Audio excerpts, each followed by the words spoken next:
Je suis là aujourd'hui pour te parler de la dissertation philosophique. La dissertation philosophique comporte 3 parties.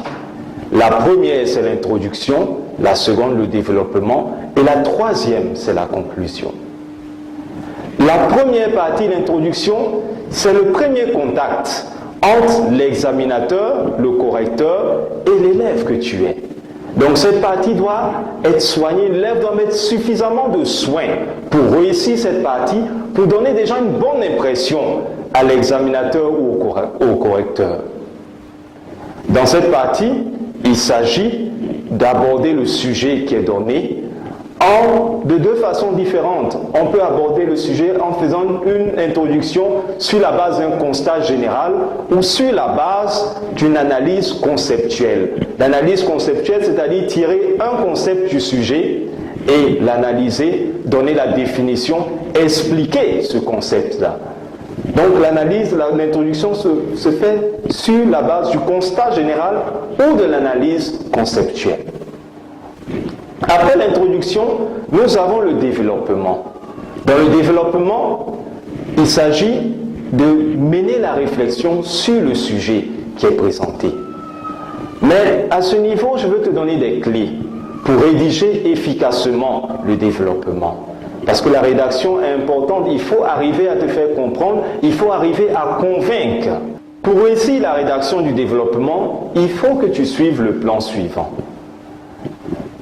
Dans chaque paragraphe, nous devons retrouver les éléments suivants: idée principale, idée argument, idée exemple. Tu présentes une idée principale, suivie de 2 ou 3 idées arguments, et chaque idée argument peut être soutenue par 1 ou 2 idées exemple, de manière à étayer tes propos.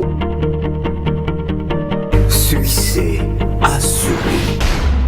Mais les paragraphes respectent le plan que tu as suivi pour développer le sujet.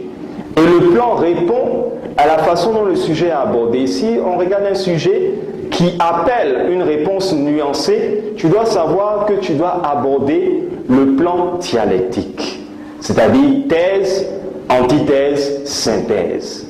Mais si le sujet appelle une réponse par oui ou par non, à ce niveau-là, il s'agit d'aborder le plan antithétique ou le plan binaire, c'est-à-dire thèse, antithèse. Mais lorsque tu abordes le plan binaire, il faut que tu connaisses précisément quelle est la réponse que tu dois donner au sujet et commencer par le contraire de ta réponse et achever ton développement par la réponse ou l'avis personnel que tu donnes par rapport au sujet.